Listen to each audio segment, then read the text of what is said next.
Assalamualaikum warahmatullahi wabarakatuh. Apa kabar sahabat Keternalar ID? Semoga kita semua senantiasa dalam keadaan sehat walafiat, selalu dipenuhi rahmat oleh Allah Subhanahu wa Ta'ala.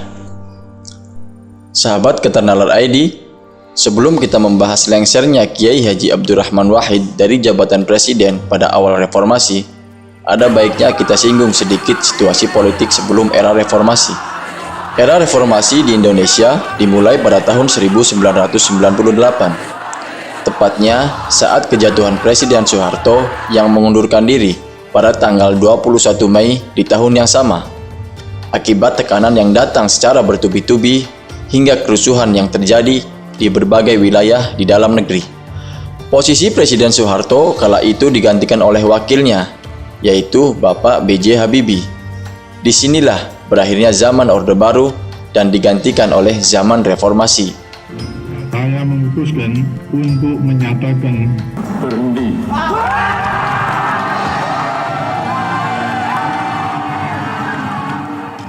Salah satu dari beberapa tuntutan reformasi kala itu adalah mempercepat pemilu dari yang semula dijadwalkan pada tahun 2002 dimajukan menjadi tahun 1999.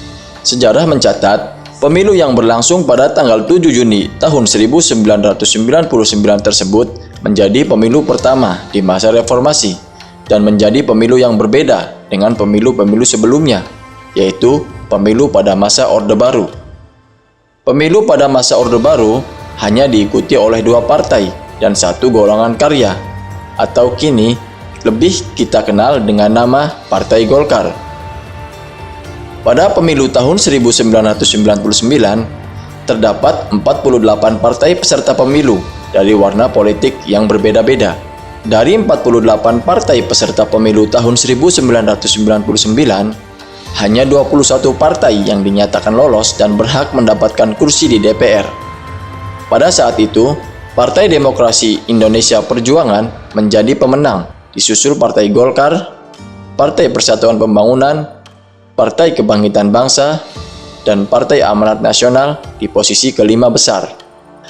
Pada pemilihan presiden yang diselenggarakan di parlemen kala itu, nama Kiai Haji Abdurrahman Wahid dimunculkan sebagai alternatif di tengah kebuntuan poros tengah yang diinisiasi oleh Amin Rais. Pemilu tersebut menghasilkan putusan resmi Kiai Haji Abdurrahman Wahid dan Megawati Soekarno Putri keluar sebagai pemenang dan berhak menjadi Presiden dan Wakil Presiden Republik Indonesia.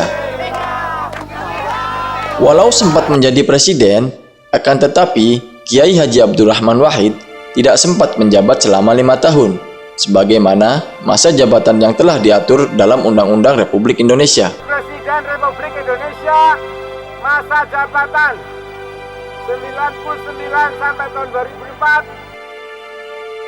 Kurang lebih 2 tahun saja Kiai Haji Abdurrahman Wahid menjabat sebagai Presiden Republik Indonesia. Kiai Haji Abdurrahman Wahid dilengserkan secara politis oleh Parlemen MPR dan DPR melalui Sidang Istimewa MPR RI pada tanggal 23 Juli tahun 2001 yang dipimpin oleh Amin Rais. Sidang Istimewa MPR kami buka dan dinyatakan terbuka untuk umum. Lantas, apa yang menyebabkan Kiai Haji Abdurrahman Wahid sampai dilengserkan hingga kemudian diganti oleh pasangan Megawati Soekarno Putri dan Hamzahas? Mari kita bahas. Kiai Haji Abdurrahman Wahid, atau lebih akrab kita kenal dengan sapaan Gus Dur, merupakan presiden keempat Republik Indonesia. Tatkala Gus Dur menjadi presiden, ada sebuah laporan yang disampaikan oleh Pansus atau Panitia Khusus DPR yang menjadi pemicu lengsernya Gus Dur dari jabatan Presiden Republik Indonesia. DPR kala itu diketuai oleh Akbar Tanjung, politisi dari Partai Golongan Karya atau Partai Golkar. Pansus DPR menuduh Gus Dur terkait dengan penyalahgunaan dana Yayasan Dana Kesejahteraan Karyawan Bulog atau Bulogget sebesar $4 juta Amerika Serikat. Selain itu, Gus Dur juga diduga menyalahgunakan dana bantuan Sultan Brunei Darussalam atau dikenal dengan Brunei Gate sebanyak $2 juta Amerika Serikat.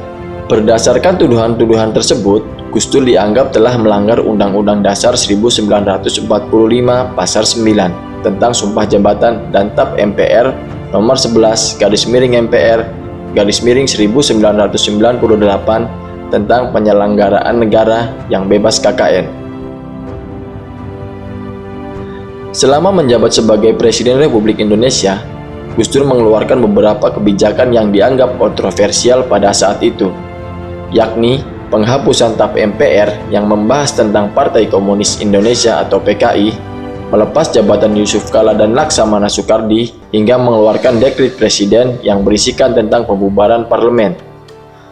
Penerbitan dekret presiden yang dikeluarkan Gus Dur bukan merupakan upaya Gus Dur dalam mempertahankan jabatannya sebagai seorang presiden.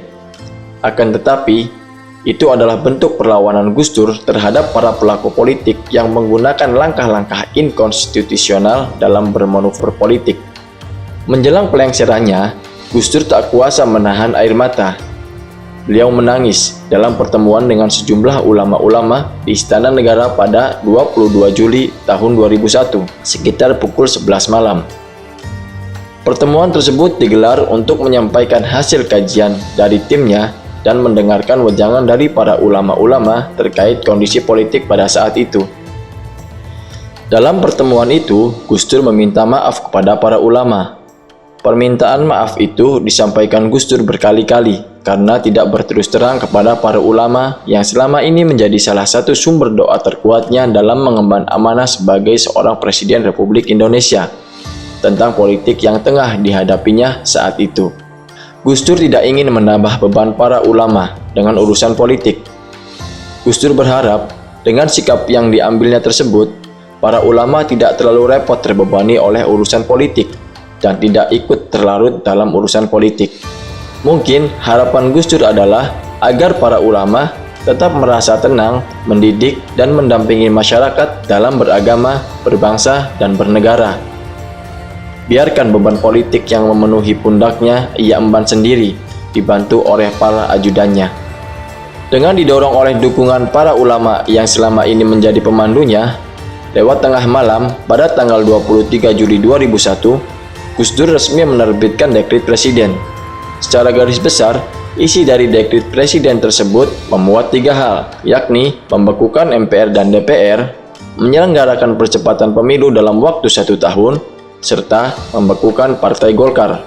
Sontak, dekret presiden tersebut membuat gerah para penjahat bangsa yang selama ini bersembunyi di balik gedung DPR MPR dan bersembunyi di balik bendera-bendera partai politik. Dikeluarkannya dekret presiden merupakan respon Gus Dur terhadap sikap parlemen yang akan menyelenggarakan sidang istimewa beberapa jam mendatang. Sidang istimewa tersebut dipimpin oleh Amin Rais yang tak lain merupakan ketua MPR kala itu. Absolute majority, mayoritas mutlak, setuju mengadakan sidang istimewa. Hasil dari sidang istimewa MPR tersebut akhirnya resmi melengsarkan Gus Dur dari jabatannya sebagai Presiden Republik Indonesia.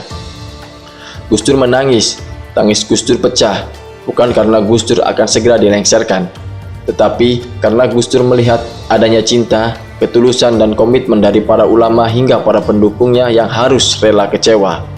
Menggenggam bara amarah bahwa sebentar lagi orang yang didukung mereka dengan segenap jiwa dan raganya akan dilengsarkan dengan cara yang licik. Gus Dur dengan kebesaran jiwanya menahan ratusan ribuan orang yang akan berangkat menuju ke Jakarta dan siap mati membelanya. Gus Dur tidak ingin ada pertentangan, apalagi terjadi pertumpahan darah sesama anak bangsa. Gus Dur pernah berucap, tidak ada jabatan di dunia ini yang harus dipertahankan dan dibela mati-matian. Menurut laporan Kompas, pada saat itu ada sekitar 300 ribuan relawan yang berani mati dan siap berangkat ke Jakarta untuk membela Gus Dur. Itu belum termasuk relawan yang secara diam-diam menghendaki Gus Dur tetap menjadi Presiden Republik Indonesia. Tak pernah terbayangkan kalau saja Gus Dur tidak menahan mereka, apa yang akan terjadi di Jakarta kala itu. Jauh-jauh hari sebelum pelengserannya, Gus Dur menyambangi sejumlah ulama di beberapa pesantren. Menurut Kiai Haji Muhammad Yusuf Qudori dalam bukunya yang berjudul Gus, Sketsa Seorang Guru Bangsa yang terbit pada tahun 2017, beliau mengungkapkan pesan Gus Dur berupa satu kalimat yang menurutnya terus terngiang di telinganya hingga saat ini, membekas di hatinya dan tidak akan pernah hilang, ungkapnya. Gus Dur berucap, "Kalau tawakal, kamu berjuang dan layak hidup." Pesan tersebut disampaikan Gus Dur kepada para kiai yang diundang jelang pelengseran beliau sebagai Presiden Republik Indonesia. Kalimat seperti ini mendukung dan benar-benar jitu menjadi pembuktian untuk Gus Dur setelah lengser. Bentuk tawakal kepada Allah menjadi sumber kekuatan Gus Dur untuk semakin menantang kehidupannya demi kepentingan bangsa dan negara Indonesia. Sementara itu, putri mendiang almarhum Gus Dur, Mbak Alisa Wahid, pernah mengungkapkan sedikit ceritanya di saat genting pada waktu itu. Menurut penuturan Mbak Alisa, dulu di istana saya disuruh bapak membawa ibu dan adik-adik saya pulang ke Ciganjur. Keadaan saat itu sudah berbahaya. Bapak bertutur, biar bapak sendiri saja yang menghadapinya di istana. Karena saya ingat nasib Bung Karno, dengan kondisi saat itu, saya mengemukakan argumen saya kepada bapak. Kami saling mempertahankan argumen kami masing-masing. Saya bersikeras pada bapak bahwa apapun yang terjadi, kalau bapak ditangkap, kami semua akan ikut bapak, tutur Mbak Alisa. Saya sudah mendengar bahwa Moncong Panser sudah mengarah ke istana, kata Gus Dur. Gus Dur tidak bisa tenang kalau kami tetap berada di istana. Apalagi cucu pertama beliau, bayi saya, baru berumur 40 hari. Tapi kisah Bung Karno terus menghantui saya, maka saya tetap bersikeras hingga menangis kepada Gus Dur, tidak mau pergi keluar dari istana. Pada saat itu, saya terus membayangkan Bung Karno yang hidup sendirian, keluarganya sulit menjenguk dan tidak terawat dengan baik. Saya tidak ingin hal tersebut terjadi kepada Gus Dur. Kalaupun Gus Dur kalah secara politik dan harus diasingkan, kami harus tetap bersama beliau. Kami siap, sambung Mbak Alisa. Alhamdulillah, hal-hal tersebut tidak sampai terjadi. Saat itu rakyat membanjiri istana negara, berniat dan bertekad melindungi Gus Dur dengan segenap jiwa dan raganya. Tak berselang lama, beliau mengumumkan akan segera keluar dari istana. Besoknya, rakyat menjemput dan mengawal beliau lewat pintu gerbang depan istana menuju panggung rakyat di Monas. Hingga video ini dibuat, tidak ada satupun keputusan hukum yang memvonis Gus Dur melakukan kesalahan seperti yang dituduhkan sejumlah pihak kepada beliau. Bahkan kepolisian hingga Jaksa Agung sudah menyatakan bahwa Gus Dur tidak mempunyai kaitan dengan kasus yang dituduhkan kepadanya. 2 hari pasca pelengseran dirinya, Gus Dur memberikan pernyataan bahwa beliau banyak dikelilingi Brutus, istilah bagi seorang pengkhianat di dunia politik kala itu. Saya tidak tahu siapa yang dimaksud beliau. Akan tetapi, tampaknya yang dimaksudkan beliau adalah para pejabat di sekeliling Gus Dur, ujar seorang pengurus PBNU seperti dikutip dari arsip Kompas. Gus Dur tidak pernah kalah dalam hal politik. Tuhan mengistirahatkan Gus Dur, menggantinya dengan sejarah pendidikan politik etik yang kini buahnya bisa kita petik. Doa terbaik dari kami untukmu, guru bangsa kami yang baik dan karismatik. Assalamualaikum warahmatullahi wabarakatuh.